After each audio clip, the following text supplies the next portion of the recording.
Papasok lang, grabe to, sumabog na si Ping Lacson, Mastermind, Kinaladkad, Liza, Lazo, Tamba, Taberna, PBBM. Aba, lumabas naman dito si Lacson, no? Siyempre, itong balitang ito ay nagmula kay Pinas News Insider. At syempre, ilalagay natin sa description box ang link ng channel ni Pinas News Insider para maging updated po kayo sa mga balita na kanyang inilalabas. At syempre, ito ang inyong lingkod na si BT na magbibigay ng reaksyon at komento dito sa video ng ating matutunghayan ngayon. So, wag na natin pagtagalin at sabay-sabay na nating panoorin ang laman ng video na hatid sa atin ni Pinas News Insider at bibigyan natin ng reaksyon ng balitang ito. Pasok! Ang balita ngayon, viral ngayon sa mundo ng social media. Ang di umano'y balita, dating senador na si Ping Lacson, hindi na nakapagpigil pa at tila walang pagdadalawang isip na sinapol ang Marcos Administration, Kongreso, FL-LISA at ang former ABS-CBN reporter na si Anthony Taberna. Pero bago ang lahat, kung bago ka pa lamang sa aming channel, please huwag kalimutang mag-like, subscribe at i-click ang notification bell para mas maging updated ka palalo sa lahat pa ng bagong video na i-upload namin. At eto na nga mga kababayan, ayon sa isang balita, ang Estados Unidos ay maaring magbigay ng $1 billion na tulong militar sa pinakamatandang kaalyado nito sa rehiyon ng Indo-Pacific, ang Pilipinas. Ang pinakamalaking pakete ng seguridad sa isang solong taon ng pananalapi mula noong lumagda ito sa Pilipinas ng Mutual Defense Treaty noong 1951. Inaprubahan ng Kongreso ng US ang House Resolution 8036 upang gawing available hanggang Setyembre 2025 ang bilyong-bilyong dolyar sa pangdagdag na budget upang matulungan ang Ukraine, Israel at Taiwan. Ang Estados Unidos ay nagkaroon din ng panukala sa Senado ng US na magbigay ng 2.5 bilyong tulong militar sa loob ng 5 taon hanggang 2029 sa ilalim ng Philippine Enhanced Resilience Act o PERA ng 2024. Ang hakbang na ito ay aalok sa butuhan ng US Senate sa susunod na linggo ay naglalaan ng 60.8 billion sa emergency aid para sa Ukraine, samantalang 2.6 billion ang mapupunta sa Israel at tatanggap naman ang Taiwan ng 8.1 billion At kung maaaprubahan ito, tiwala ang embahada ng Pilipinas sa Washington na ito ay papasa dahil malakas ang suporta ng dalawang partido at magbibigay ito ng $500 million para tulong militar ng Pilipinas sa taong 2025. Ngunit ang tulong na ito ng Estados Unidos ay inalmahan ng dating senator na si Ping Lacson. Ayon pa sa kanyang Facebook post, compared to $8 billion aid to Taiwan, the 500 million alms to the Philippines is not even good enough to console an ally willing to share Taiwan's trees in allowing additional EDCA site in northern Luzon to help facilitate movement of US war material and logistic in case of China invasion. Sa madaling salita, kuripot di umano ang Estados Unidos dahil kung ikukumpara sa $8 billion na tulong ng US sa Taiwan, ang $500 million na limos ng Pilipinas ay hindi pa rin sapat upang aliwin ang isang kaalyado na handa umano. So parang ang nangyari doon sa iba is malalaki. Pagdating dito sa atin sa Pilipinas, yung sinasabi ni Lacson na hindi sasapat yung halaga na yon, yung ibibigay nilang tulong sa atin. Parang limos ba yan? O maliit ba yung halaga na yan na ibibigay sa atin na tulong ng US? Kung sakasakali. Ibahagi ang mga panganib ng Taiwan sa pagbayag ng Pilipinas sa karagdagang mga site ng EDCA sa Northern Luzon upang makatulong na mapadali ang paggalaw ng mga kagamitang pangdigma at logistic ng US kung sakaling may pagsalakay ng China. Kaya matindi na lamang ang pagkadismayan. Ayun ang ayun ang nakakatakot dito. Ayan yung mga site na yan. Yung maglalagay sila ng mga gamit nila dito.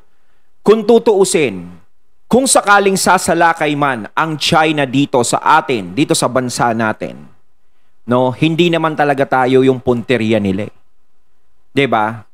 Parang ang mangyayari dito is damay-damay lang tayo sa mangyayari. Kumbaga, is nandito sa atin ng US, meron silang hindi pagkakaunawaan, madadamay tayo. Kasi nung nakaraang taon na, nung nakaraang administrasyon naman kasi, hindi naman tayo nahantong sa ganito eh. Wala namang gantong nangyari. Natapos ang termino ni FPRRD is okay naman tayo.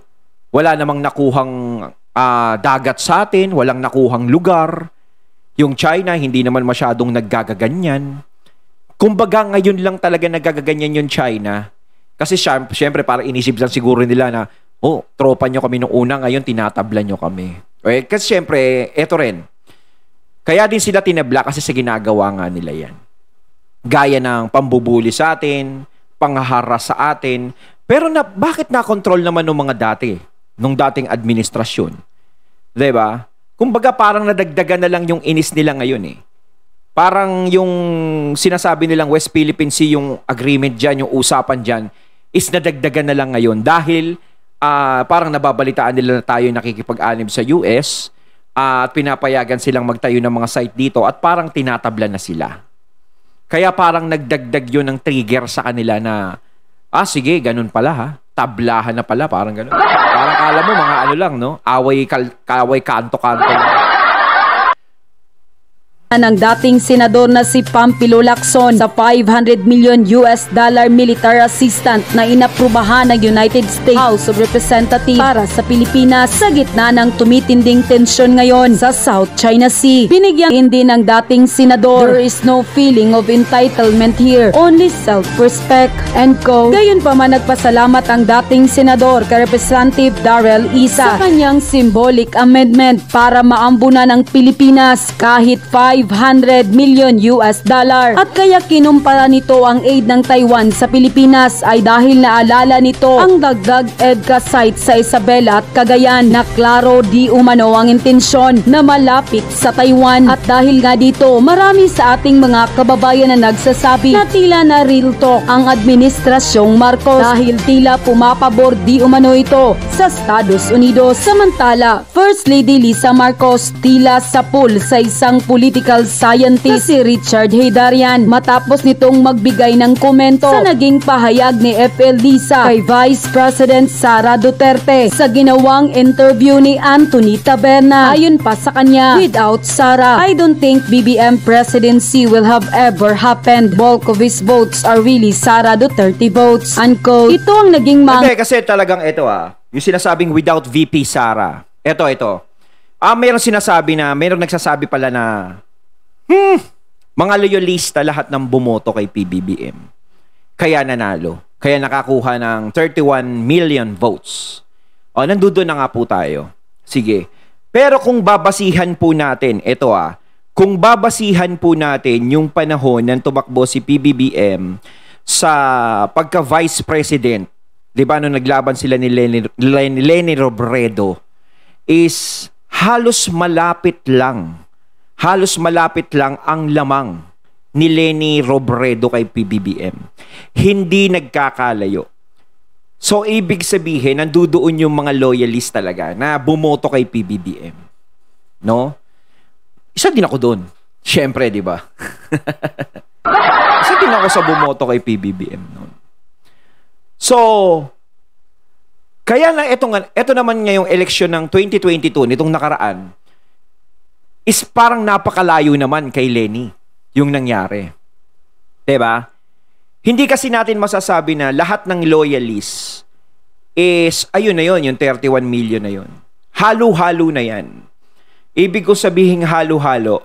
Simula nung nagtandem si VP Sara at si PBBM, mas lalong lumakas ang tandem nila. Yung suporta ni PBBM, mapupunta din kay VP Sara. At yung sumuporta kay VP Sara is mapupunta kay PBBM. So, ang mangyayari, lolobo ng ganun kalaki. Kasi alam naman natin na ang mga Duterte is meron ding mga supporter. Hindi lang naman lahat loyalist eh. May mga DDS din. No? Kumbaga nagsanib yan eh. Kaya hindi ako naniniwala dun sa mga nagsasabi na hindi nakatulong si VP Sara yung mga Duterte sa pag-usbong ng boto ni PBBM. Si PBBM may naitulong din sa pag-usbong ng boto ni VP Sara. dahil nahalo doon ng mga loyalists. At ang mga Duterte is nakatulong din sa pag-usbong ng boto kay PBBM. Kaya lumobo ng ganun. Kaya naiwan yung mga kalaban. Alam nyo magkakasubukan, no? Kung siguro, kung hindi tumakbo si VP Sara at si PBBM, nagkasubukan sana sila noong 2022. Kung sino talaga ang mas malakas. 'Di ba? Hindi ko naman sinasabing mahina si PBBM kung wala si VP Sara. Hindi ko din sinasabing mahina si VP Sara kung wala si PBBM. Alam ko na maraming sumusuporta, maraming loyalista, maraming DDS. At konti na lang talaga ang sumisimpatya sa mga pinklawan at sa mga dilawan. Pero kung babasihan natin yung vice president nung election dati ni PBBM tsaka ni Leni, halos hindi sila nagkakalayo ng puntos. Pero pagdating dito sa sunod na eleksyon, napakalayo na ng puntos. Dahil nasama na rin doon yung mga tao na sumusuporta sa mga Duterte. Hang na komento matapos sabihin ni FL Lisa sa pahayag kay Katuning na bad shot na dito si Vice President Sara Duterte at tila pinalabas pa nito na mas may malaking ambag pa si Pangulong Bongbong Marcos dahil ginagawa daw nito ang lahat maprotektahan lamang si Vice President Sara Duterte. Oh! May gentleman's agreement din pala tong administrasyon na to. The Chinese embassy in Manila claims that the Philippine military, the Department of National Defense, and the National Security Council had entered early this year, an agreement with China with regards to the South China Sea. The embassy says that the agreement was between China and the Philippines through the AFP Western Command that was supposedly approved by the Philippine government officials, including of DND and NSC. Oh, wala din naman yung pinagbago doon sa sinabi ng past administration na Duterte administration. Diba, anong sabi ni Tatay Digong? Lahat ng agreement ay alam ng AFP. Alam niya ng military. So, kung binabatikos nyo ang agreement ng Duterte administration sa China, batikusin din natin ito. Wala tayong alam dito. Diba? Hindi, malay natin, diba? Nakikipag-agreement para hindi na tayo bulabugin ng China. Diba? Kasi iisipin natin yan kung tayo is patuloy tayong magmamatigas, patuloy tayong makikipaglaban. Hindi ko naman sinasabing pro-China ako, against ako. Basta pagtungkol sa bansa natin, naaapi ang bansa natin at kukuha lang tayo ng lugar, hindi tayo papayag dyan. Pero dapat gamitin din natin ang utak natin. 'Di ba? Hindi puro tapang lang. Kailangan maging magulang tayo sa labanan. Hindi tayo pwedeng sumugod sa isang gera na iisa lang ang balang dala-dala natin. 'Di ba? Ngayon, kung alanganin tayo, hindi masama ang umatras. Hindi karuwagan yun. Diba? So, kung ang susi natin dyan, iskilitiin na lang natin muna sila. Diba? Is pwede nating gawin. Kesa lumaki ng lumaki pa yung problema. Gaya niyan, kapag ang China tinubuan ng opak sa ulo, di kawawa tayo. Dito magbebenggahan sa bansa natin yan. Okay lang sana kung sa US sila magbebenggahan, walang problema. Kaso dito sila magbebenggahan. Paano tayo? Diba? Tapos ganun nga, etong binigay sa atin na pera, yung tulong, is hindi naman sasapat. Kung doon nga lang, hindi masyadong malaki yung naibibigay sa atin, paano kaya kung tumagal pa tong labanan na yan? No? Saan tayo pupulutin? Kaya lagi kong tinatanong sa inyo, hanggang saan ba tatagal ang mga tulong nila sa atin kung sakasakaling tayo ay pumatol sa kanila? Kasi parang tayo yung naitutulak dito 'Diba? Parang tayo yung nagiging shield. Tahimik dapat tayong bansa at ang inaasikaso natin yung ekonomiya natin kung paano aangat. Hindi dapat natin inaasikaso kung paano tayo makikipaglaban sa isang bansa. Although sinasabi na nga natin, ganyan ang China Pinaglalaban natin yung karapatan natin. Maraming paraan para ipaglaban natin ang karapatan natin. 'Diba? Hindi solusyon ang pakikidigma sa isang bansa para maipaglaban ng lugar natin. So ang ibig sabihin nun, bago natin makuha yung lugar na ipinaglalaban natin, kailangan bang maraming magbuwis ng buhay? Kailangan bang maraming istrukturang masira? Kailangan bang maraming mamamayang Pilipino ang maapektuhan? Hanggat maaari, dapat tinitignan natin ang kapakanan ng Pilipino kung ano ang kahihinatnan kung sakaling magkaroon ng ganong digmaan na nakakatakot na wag naman sanang mangyari. Kaya hanggat maaari, yung ginawa ng FPRRD noon na pakikipag-usap, pakikipagkaibigan, na kinikiliti lang yung tagiliran ng China, diba? Is pwede naman natin sigurong gawin. So kung hindi talaga sila nakukuha sa ganun, talagang gusto talaga nila na ganyan-ganyan, harasan talaga, wala na tayong magagawa ng dudun ang choice. Yung plan B. Pero hanggat makukuha mo pa sa plan A, kuhanin mo muna sa plan A. Diba? Kasi iisipin natin yung mga taong maaapektuhan dito sa bansa natin. Anong agreement yan? Anong agreement yan? Ako hindi ko alam kung anong agreement din yan. 'Di ba? Kung anong agreement man yan. O, kung maganda yung agreement na yan, kung sa kapakanan ng taong bayan yan, na hindi tayo maaapektuhan sa kung anong nangyayari o anong opak na pumapasok sa utak ng China, is pinipigilan nila, is maganda yon. Pero kung anong, bahala na kayo kung anong agreement yan. Pero kung tayo binebenta, ibang agreement yan. Masama yun. Ay, naka. Diba? Tapos, ang ibang mga BBM supporters, kung ano-ano ng mga malisyosong pinagsasasabi ang pinapakalat na porket ang gentleman's agreement, may secret deal. Oh, ito, parehas lang yan eh. Sasabihin nyo na naman ngayon. Sasabihin nyo na naman. Ano naman sasabihin nyo? Sabihin nyo na naman, kailangan naman talaga makipag-agreement ang Pilipinas sa China pagdating dyan sa sigalot sa West Philippine Sea. So parang walang pinagkaiba sa agreement ni FPRRD tsaka ng China noon. Kung meron man, di ba? Kung nagkaroon ng agreement si PBBM sa China ngayon, is hindi rin masama yung ginawang agreement ni Duterte noon. Oh. Ganun din sinabi namin eh.